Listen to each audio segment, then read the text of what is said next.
नमस्कार प्रिय विद्यार्थियों,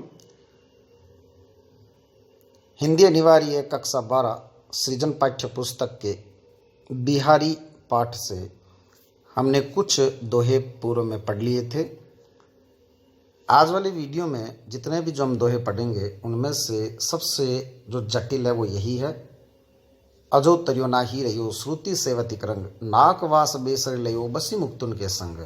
लेकिन यदि इसको हम बड़ी सरलता से पढ़ेंगे तो इसका अर्थ भी काफ़ी सरल होगा। श्लेष अलंकार का सुंदर प्रयोग, और इसको समझने के लिए जो 5 शब्द मैंने लिखे हैं इनका हमें अर्थ जो है वो करना होगा। सबसे पहले तर्योना शब्द का अर्थ देखें हम। तर्योना का अर्थ होता है कान का आभूषण, कान का आभूषण। फिर दूसरा शब्द है श्रुति। श्रुति का अर्थ है कान, जिनसे सुना जाए। फिर नाकवास, नाकवास का अर्थ है नाक पर स्थित, नाक पर वास यानी नाक पर स्थित। फिर शब्द है बेसर। बेसर का अर्थ है नाक में पहने जाने वाला आभूषण, बेसरी, जो नाक का आभूषण होता है, यह आभूषण होता है नाक का। फिर उसके बाद में है मुकुतन। मुकुतन शब्द का अर्थ है मोती, और बड़ा आसान सा अर्थ हो गया।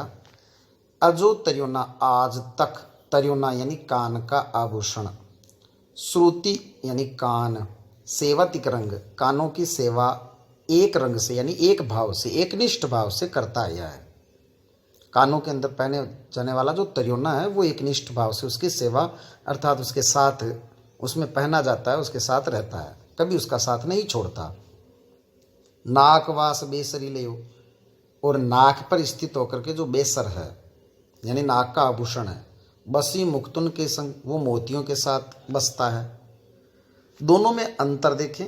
बिहारी यहाँ पर ये कहना चाह रहे हैं कि कान का जो आभूषण है वो बेचारा पीछे की ओर रह जाता है, लेकिन नाक जो इज्जत का प्रतीक माना जाता है, उस नाक पर बेसरी जो है वो मोतियों के साथ, मोती उसमें जड़ा जाता है, और मोतियों के साथ वो उच्चता का पद जो है वो यानी इज्जत का जो प्रतीक है उस पर धारण किया जाता है। तो ये दोनों में अंतर होता है, जबकि तर्योना अधिक मूल्यवान होता है। जो बेसर है वो छोटा होता है और उसकी कीमत भी कम है, लेकिन फिर भी वो सामने जो इज्जत का प्रतीक है उस नाक पर मोती के साथ जड़ा जाता है। अब इसका दूसरा अर्थ देखें। तर्योना, तर्योना का एक अर्थ है तर्योना, अर्थात जो तैर नहीं सका, जो पार नहीं हो सका, तैर न सका वो तर्योना, जो पार नहीं हो सका। श्रुति का एक अर्थ होता है वेद, क्योंकि श्रुति वेद का पर्यायवाची है। नाकवास, नाक स्वर्ग का पर्यायवाची है, तो स्वर्ग में वास करना, स्वर्ग में स्थित। बेसर का अर्थ होता है अधम प्राणी, पापी, जो धर्म न करे। मुकुतन का अर्थ होता है मुक्त आत्माएं, मुक्त आत्माएं अर्थात सज्जन पुरुष। तर्योना का अर्थ है जो तैर न सका, तो अजो तर्योना वो आज तक तैर नहीं सका जिसने श्रुति यानी वेदों के मार्ग का अनुसरण किया, वेदों की सेवा की, एक रंग एक भाव से, एकनिष्ठ भाव से, जिसने वेद मार्ग को माना, वेद मार्ग का अनुसरण किया, उसके अनुसार चला। जबकि नाकवास, नाकवास का अर्थ है स्वर्ग में स्थित, स्वर्ग में वास करना। बेसर, बेसर यानी अधम, अधम प्राणी जो है उसने नाक यानी स्वर्ग में स्थान प्राप्त कर लिया। बसी मुक्तुन के संग, किनके साथ बसने से, किनके साथ रहने से, किनकी संगति करने से, जो सज्जन पुरुष, जो साधु हैं, जो मुक्त आत्माएं हैं, उनका साथ करने से उसने स्वर्ग का स्थान प्राप्त कर लिया। जबकि जो श्रुति वेद मार्ग का अनुसरण करता है, एकनिष्ठ भाव से जिसने अनुसरण किया, वो आज तक तैर नहीं सका, पार नहीं हो सका, इस संसार सागर से मोक्ष को प्राप्त नहीं कर सका। बिहारी ने यहाँ वेदों से भी श्रेष्ठ बताया है सज्जन पुरुषों की संगति को। ये इसका दूसरा अर्थ है। नेक्स्ट, सगन कुंज छाया सुखद शीतल सुरभि समीर, मनुवे जात अजो वह उही जमुना के तीर। बिहारी कह रहे हैं कि सगन कुंज, जो सघन कुंज पेड़ लताएं उनकी छाया जो सुख को प्रदान करने वाली है शीतल है, और जो समीर है वो भी सुगंधित है। जो ही ये मिलते हैं मनु वे जात अजो वह, आज भी मन करता है कि उसी जमुना के तीर, उसी जमुना के तीर, उसी जमुना के निकट तट पर हम जाएं, क्योंकि वहाँ भगवान कृष्ण का सामीप्य हमें प्राप्त होगा। सोहत ओढ़े पीत पट श्याम सलोने गात, भगवान श्याम का जो सलोने सुंदर और श्यामल गात, गात यानी शरीर के अंग, उन पर यदि वो पीले पीत यानी पीले पट यानी वस्त्र जब वो पहनते हैं, ओढ़ते हैं, तो बहुत ही सुशोभित होते हैं। और इस तरह से सुशोभित होते हैं मानो, ये उत्प्रेक्ष अलंकार है, नीलमणि सेल यानी पर्वत पर आतप पयो प्रभात, आतप का मतलब प्रकाश, प्रभात का जो प्रकाश है वो गिरा हो। जब सूर्य का प्रकाश उस पर्वत पर गिरता है जो नीला है, और उस पर वो ज्यों ही गिरता है और इस तरह से लगता है क्योंकि ये इसका नीला वर्ण और ये सुनहरा सोने जैसा, ठीक उसी तरह से भगवान कृष्ण का जो नीलमणि पर्वत के समान उनके अंग हैं, जो सांवले हैं, उन पर वो पीला वस्त्र इस तरह से सुशोभित होता है।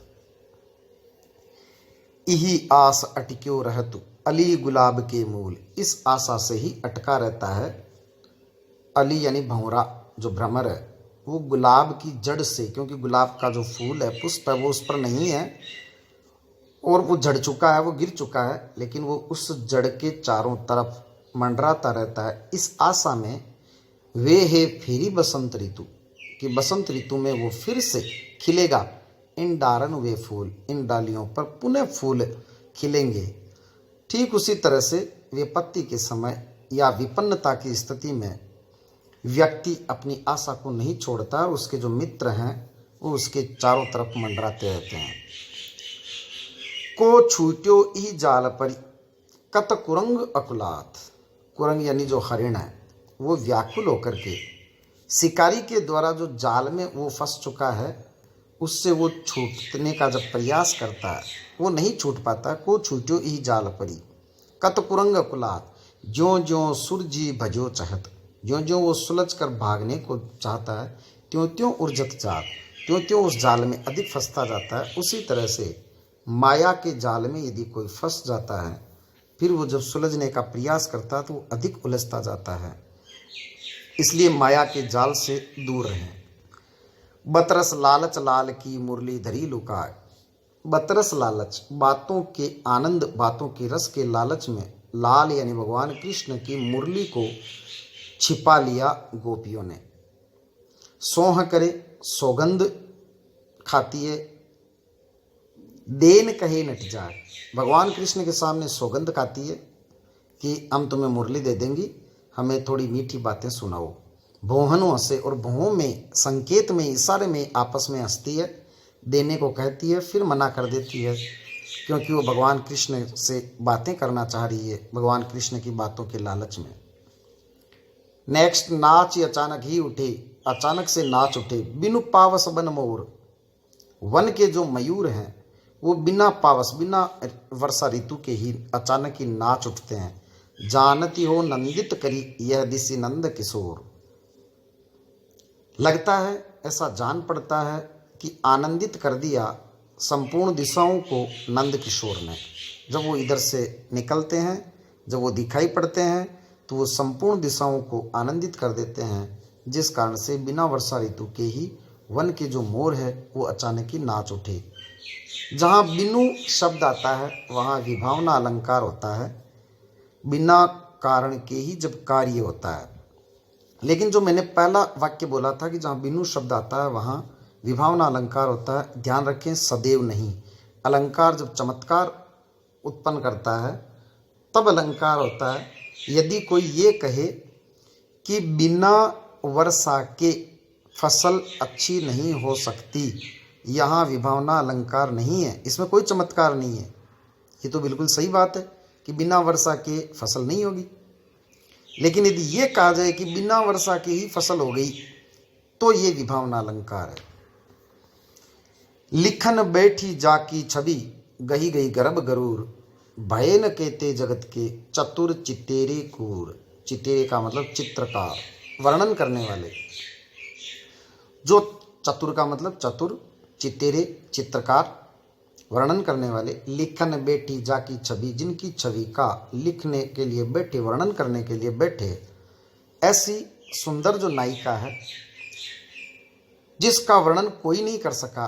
गही गई गर्भ गरूर, और उनका जो गर्व गरूर, उनका अभिमान कि वो बहुत अच्छा चित्र बनाना जानते हैं, बहुत अच्छा वर्णन कर सकते हैं, लेकिन फिर भी वो नहीं कर सके। भय न केते जगत के, इस जगत के कितने ही भय यानी सिद्ध वे हो गए। चतुर जो चित्तेरे वो कूर, वो मूर्ख सिद्ध हुए। इतनी सुंदर नायिका। नेक्स्ट, जीने पट में झुलमुली, जलकती ओप अपार। एक जीना सा वस्त्र जो घूंघट है, जीने पट में, झुलमुली झिलमिलाती हुई सी, जलकती दिखाई पड़ती है, ओप अपार, अपार सुंदरता वाली एक नायिका जो जीने पट, अपने जीने वस्त्र में उसका जो मुख है वो झिलमिलाता सा दिखाई पड़ता है। इस तरह से मनु उत्प्रेक्षालंकार, मानो जो सुर तरु, देवताओं का तरु यानी देव वृक्ष अर्थात कल्प वृक्ष, सिंधु समुद्र के अंदर, लसती विहार करता है, सैपल्लव डार, पत्तों सहित डाली से मानो वो विहार करता है। मानो समुद्र है और यहाँ कल्प वृक्ष है, उसकी एक जो डाली है वो यहाँ पत्तों सहित उसमें पानी के अंदर विहार करती है, और उसका जो चित्र है, उसकी जो छाया है वो इस समुद्र में दिखाई पड़ रही है। उसी तरह से वो सुंदर नायिका अपने जीने पट में उसकी सुंदरता झिलमिलाती हुई सी दिखाई पड़ती है, स्पष्ट रूप से नहीं। नायक और नायिका भरे भवन में, भीड़ में, बहुत सारे लोगों के सामने कहते हैं, आपस में कहते हैं। नायक मानो नायक कहता है, नायिका नटत मना करती है, एक दूसरे पर रीझते हैं, नायक खींचता है, दोनों मिलते हैं संकेतों के माध्यम से, खिलखिलाते हैं। लजियात, नायिका लजाती है, भरे भवन में करत, ये सभी गतिविधियां, सभी क्रियाएं वो सबके सामने कर लेते हैं, क्योंकि नैनन ही सो बात, अपने संकेतों में नेत्रों के माध्यम से ही मानो बात कर लेते हैं। एक नायिका कागज पर लिखत न बनत, वो पत्र के माध्यम से वर्णन नहीं कर सकती। कहत संदेश लजात, कहते हुए संदेशा कहते हुए उसे लज्जा आती है, इसलिए वो नायक से मानो अपने हृदय में ही कहती है कि कई है सब तेरो ही हो, मेरे ही की बात, तेरा हृदय ही मेरे हृदय की बात को कह देगा, अपने हृदय से ही मेरे हृदय की बात को जान लो। कहत सबे बेंदी दिए अंक 10 गुनो होत, बिल्कुल सही बात है कि यदि कोई भी अंक है और उस पर बिंदी लगा देने पर अंक 10 गुनो होत, उसका मान 10 गुना बढ़ गया। 5 के आगे 0 लगाते वो 50 हो गया, 10 गुना हो गया।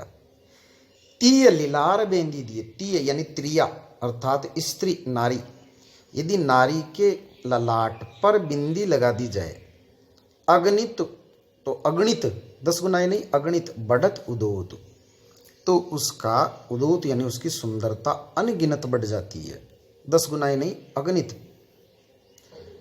डीठिन परत समान दुति, कनक कनक से गात, डीठी का मतलब दृष्टि में नहीं पड़ता है, दिखाई नहीं पड़ता है।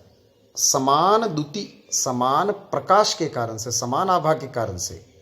कौन कौन सी चीजें समान प्रकाश के कारण से दिखाई नहीं पड़ती है? कनक यानी सोना, कनक से गात और सोने के समान शरीर के अंग, गात यानी शरीर के अंग।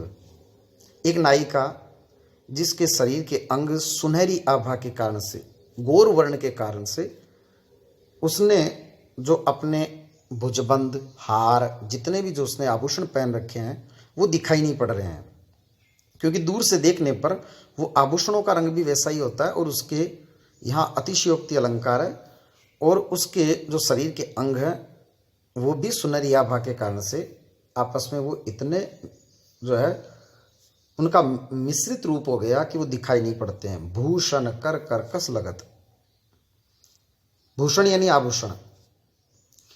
परस पिछाने गात, वो तभी पहचान में आते हैं कि सोना कहाँ है, कहाँ सोना पहन रखा है इसने, कहाँ आभूषण पहन रखा है और कहाँ आभूषण नहीं पहन रखा। ये परसी स्पर्श करने पर ही ये पहचाना जा सकता है, क्योंकि भूषण कर कर्कश लगत, आभूषण